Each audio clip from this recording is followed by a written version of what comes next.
Townrow. Alongside him is Ashley Sutton, looking for his 4th win of the season. Ben Anderson and Dave Hodkin on row 2. Peter Belsey on row 3. He's going to be battling with Ben Anderson for 2nd place in the championship. Martin Farmer wasn't expected to be out this weekend, but a change in circumstances mean that he is back there on row 4. These Formula Vs then about to roar down to Old Hall Corner when the lights go out, which they do now, and it looks like a fairly even getaway on the front row of the grid between Townrow and Sutton as they race down. Peter Belsey, they're looking quite racy as well, but it's Ash Sutton who's made the best start. Townrow dropping back a little bit, coming around the outside there. I think that might have been Ian Buxton as Gethin Jones makes his way through. The rest of the field then all through Old Hall safely on the run down into Cascades. And yeah, Ian Buxton from row 4 is now in 2nd position. A quality start from him. Ian Buxton, always a very feisty driver, certainly took no prisoners through Old Hall on the first lap, but a good start as well from Ashley Sutton. David Townrow has dropped a long way back from his pole position, and let's of course watch out for the progress of Martin Farmer. There he is, you can see, looking to make up a place there on the way into Shallows Corner. He was on different tyres in qualifying this morning, and that really set him back.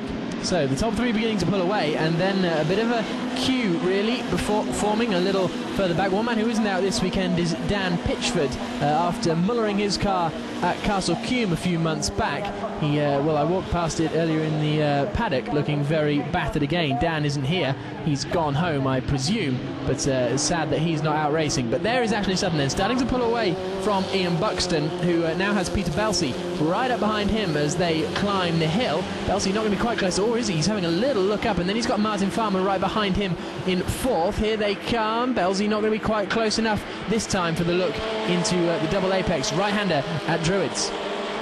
So Sutton from Buxton, from Belsey, but Farmer now pulling alongside the Dayglow Spider, the ex-championship winning car, now being driven by Peter Belsey, and Martin Farmer by the end of lap 1 is going to be from 7th up into 3rd position. A wonderful first lap. Yes, absolutely. It's almost as good as Ian Buxton's first lap, and that's Ian Jordan. Well, that's a big one, isn't it? Down there at Lodge Corner. It looked as though the car was almost still moving, but a massive accident. Yeah, well, we might get a replay of that one in a moment, but look how much closer it's getting for the lead now, with Sutton under a lot of pressure here from Ian Buxton, and then it's Martin Farmer, and then it's Peter Belsey. Oh, and slightly out of shape there, I thought for a moment there was Ian Buxton, but he seemed to get it back together again through Cascades. But Martin Farmer, who had his first win here at Oulton Park a couple of years ago, he's looking to add to that tally. He's going to go down the inside of Ian Buxton as they go into Shallows Corner. The two GACs alongside one another, and the Enviro Shine backed car is up to P2. Yep, good move from Farmer, and that'll frustrate Peter Belsey because he was trying his best to get past Buxton. Farmer comes along and sorts it out in 2 corners, but now it's Sutton versus Farmer for the lead then as they make their way out of Britain's. Farmer tucked right into the toe. Here comes Peter Belsey looking to the outside, sticks 2 wheels on the curb, desperate to get the inside line. It's side by side for the lead, it's side by side for 3rd place. Farmer is going to be on the outside, but he's later on the brakes and he makes it through, and Buxton still manages to hang on into 3rd. Brilliant within the lead, or up to the lead within a lap and a half of Oulton Park for Martin Farmer. I thought Ashley Sutton, who's had 3 wins and 3 other podium finishes during the course of the season, might make more of it. But here's a replay of that instant on the first lap at Lodge Corner, and on the way into it now, yes, it's contact between Dan Brigham and Ian Jordan that flips the Shane over, and Ian Jordan, I think the Class B champion already, that's been confirmed, which is just as well. But good to see that Ian, with the rescue crew there, he's looking A-OK, but that's more than can be said for his car, I think. Yeah, absolutely. But here are the 2 leaders heading down into Lodge. Farmer still hanging on ahead of Sutton. We've seen these 2 lock horns throughout the season, sometimes lock wheels. Ben Anderson challenging Peter Belsey there. So that's an interesting battle, because as Ian said earlier, that's the battle for 2nd in the championship. And when Ben Anderson has finished, Peter Belsey has only finished in front of him once so far this season. So that suggests Anderson should have the pace to make his way through. But a few lock-up of brakes as they make their way in. Oh, that's Dave Hodkin. He's gone into the barriers hard at Old Hall Corner. What on earth happened there? He was way off the racing line. Well, hopefully we'll get a replay of that as Anderson sends one up the inside of Ian Buxton. So he's got past Belsey and Buxton there almost in one move. Great work from Ben Anderson, the Autosport journalist, as he swings his way through Island Bend. It's Ben Anderson, who has been very feisty in the last few corners, really, and last lap or so. He seems to lose a few positions. He started on the inside of row 2, don't forget, but he's fought his way back up now to where he started, effectively in 3rd position. But there's a big gap to bridge between himself and the 2 red cars up front, and problems there for that red car, of course, but good to see that Dave Hodgkin, like Ian Jordan, is absolutely fine. Great to see Dave out of the car, but he's going to be thoroughly disappointed with that. But here we've got battles going on a little further back down the order. It's the number 39 machine of Richard Potterton, who's out there in front ahead of Alan Swain as they make their way up the hill and across the line, and they're going to go side by side. Looks like Swain's going to have the inside line on Potterton as they make their way into Old Hall Corner. It doesn't look like he's quite close enough this time around, is he? No, Potterton holds on to the position. Yes, Swain there in the ex-championship winning GAC when it was in the hands of Martin Galpin back in 2007. But look here, what a fine scrap this is between Martin Farmer, who duelled with Galpin that year, and the newcomer, the ex-kart racer, the 16-year-old Ash Sutton. They're going to make their way across the line, and Belsey is sticking with Ben Anderson, isn't he?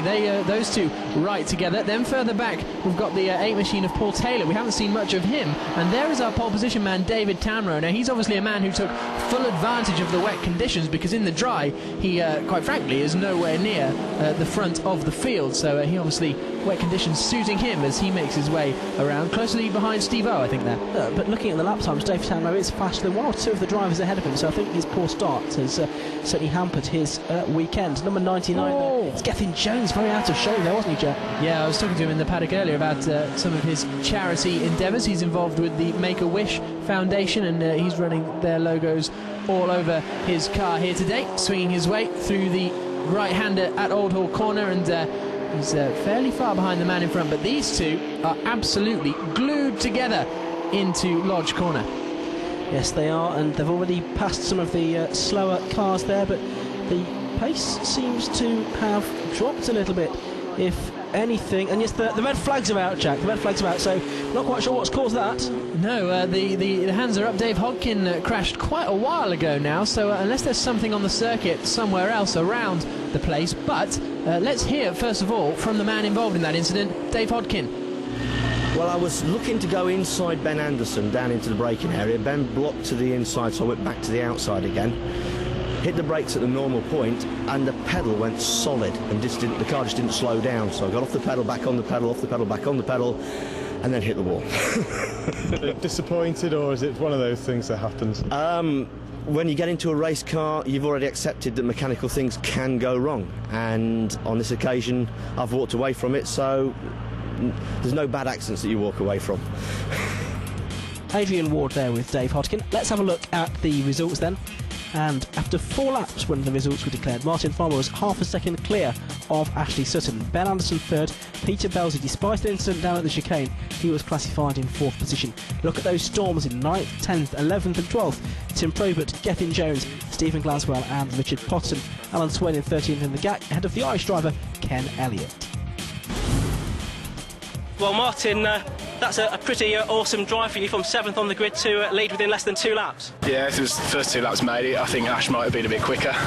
But having said that, Buxton got a better start, but I just managed to keep making progress to the front. So. And you were telling me this morning that you'd put the Pembrey tyres on for qualifying. Do you think the other tyres made a bit of a difference for you? Yeah, we keep putting the others on to give them another chance and hope that they'll work, but they're just not, because I qualified 7th.